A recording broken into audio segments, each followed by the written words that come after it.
सिद्धबाबा खण्ड भनेको 2 किलोमिटर 700 मिटरको जम्मा दूरी छ, तर त्यो मृत्यु राजमार्गको रूपमा त्यो परिणत भएको छ। बर्खा सुरु हुँदैछ, तपाईलाई पनि यही सोच त आएको छैन? आज हामी यही मृत्यु मार्गमा बन्दै गरेको सुरुङ र निर्माणको क्रममा भएका प्रयासका बारेमा भिडियो तयार गरेका छौँ।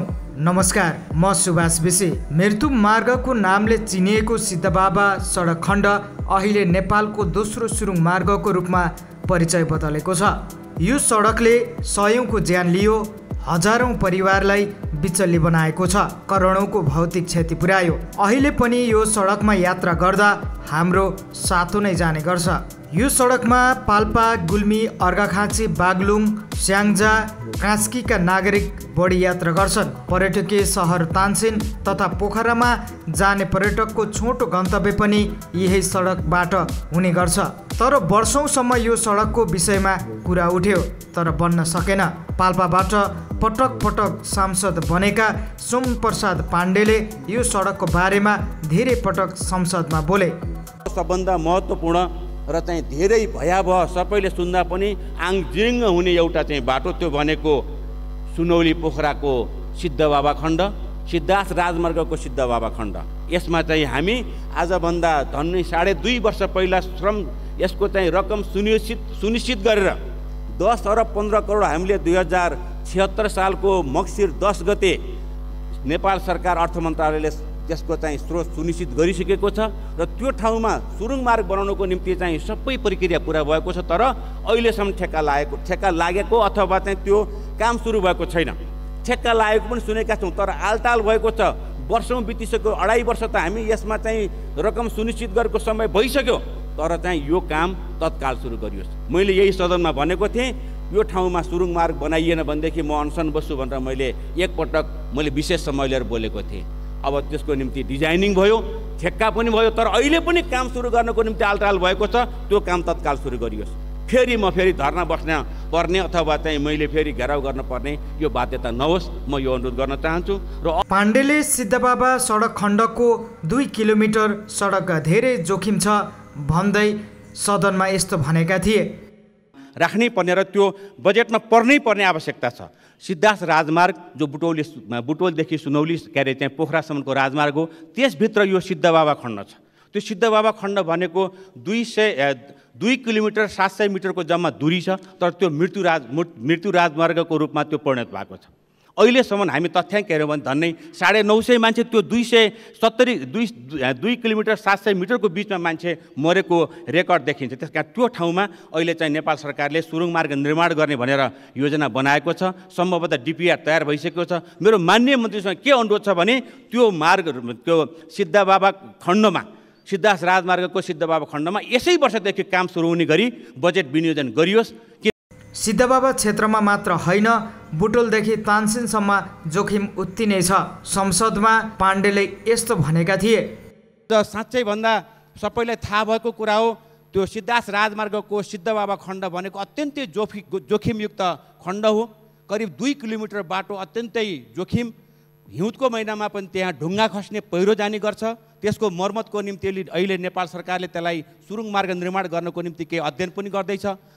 सरकारको नियत हो या भुलचोक के हो भनी पाण्डेले सिद्धबाबा सडक खण्ड स्तर उन्नतिका लागि संसदमा यस्तो आवाज पनि उठाएका थिए। छुट्यो थाहा छैन, प्रस्ताव गर्दै त्यसको सबै कुरा हुँदै, न त्यो विशेषमा छ, न त्यो समपूरकमा छ, न त्यो अहिले चाहिँ वैकल्पिक सहायक राजमार्गको रूपमा चाहिँ जुन खालको प्रस्ताव गर्छ त्यस कुनैमा पनि छैन। त्यसकारण त्यो यथाशीघ्र जसरी पनि समावेश होस् भन्ने मैले अनुरोध गर्न चाहन्छु।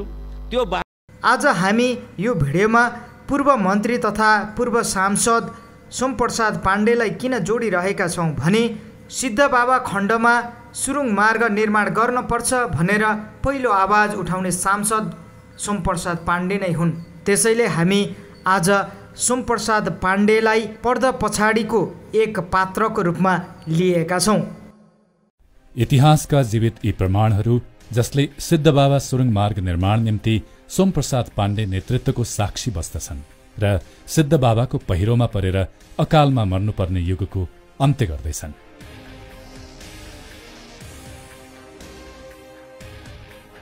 सिद्धबाबाको जुन खालको जोखिम छ त्यसलाई मलाई जतिको चिन्ता त अरूलाई लागेन। म यहाँको जिम्मेवारी पनि हो त्यो चाहिँ मैले त्यो जोखिमबाट मुक्त गर्ने, त्यसको निम्ति धेरै प्रयत्न गरेँ। 2081 माघ 11 गते सिद्धबाबा सुरुङ मध्ये मुख्य सुरुङको प्रधानमन्त्री केपी शर्मा ओलीले भर्चुअल ब्रेकथ्रू गरेका थिए। एमाले सरकारमा भएको समयमा अर्थमन्त्री विष्णु पौडेलले बजेट सुनिश्चित गरेका थिए। त्यो समयमा सोमप्रसाद पाण्डे एमालेमा थिए। पार्टी फुट्यो, एकीकृत समाजवादीमा पाण्डे समामित भए। 2079 को चुनावमा पाण्डे उपविजेता भए र सिद्धबाबा सुरुङ मार्गसँग उनको देखिने गरी सम्बन्ध टुट्यो।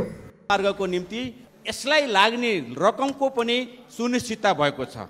10 अरब 15 करोड रुपियाँ नेपाल सरकारले सुनिश्चित गरेर त्यो खातामा पठाइसकेको हुँदाखेरि सुरुङ मार्गको काम तत्काल सुरु गरियोस्। अत्यन्तै जोखिमपूर्ण यो मार्गले धेरै मान्छेको ज्यान गइसक्यो, त्यसकारण चाहिँ यसमा चाहिँ विलम्ब नगरियोस्। यो सुरुङ मार्ग निर्माणका लागि 2077 सालमा मन्त्री परिषद बैठकले बजेट विनियोजन गरेसँगै 2078 साल जेठ 9 मा सडक विभागले अन्तर्राष्ट्रिय रूपमा बोलपत्र आह्वान गरी सुरुङ मार्ग निर्माणमा ठेक्का लगाएको थियो। सुरुङभित्र केही समस्या आए, निस्कन मिल्ने गरी 3वटा बाइपास बनाइएको छ।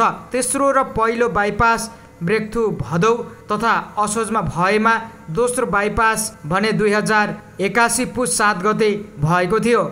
यहाँ पहिलो बाइपासको लम्बाइ 151 मिटर, दोस्रो बाइपासको लम्बाइ 161 मिटर र तेस्रो बाइपासको लम्बाइ 130 मिटर रहेको छ। पहिलो बाइपास मध्ये सिद्धबाबा मन्दिरतर्फ र दोस्रो बाइपास दोभान ड्यामतर्फको हो। सुरुङ मार्ग 5 वर्षमा सक्ने गरी चाइना स्टेट कन्स्ट्रक्सन इन्जिनियरिङ कर्पोरेसनले 7 अर्ब 34 करोड 21 लाख 40 हजारको लागतमा सुरु गरेको काम 2083 मा सम्पन्न गर्नुपर्नेछ। हवस् त अहिलेका लागि भिडियो यति नै। तपाईहरूलाई यो भिडियो कस्तो लाग्यो? जस्तो लाग्यो त्यस्तै सुझाव सल्लाह अनि प्रतिक्रिया तलको कमेन्ट बक्समा कमेन्ट गर्नुहोला भन्दै हाम्रो भिडियो अन्तिमसम्म हेर्नुहोला। अहिले भने हामी सबैलाई बिदा दिनुहोस्। नमस्कार।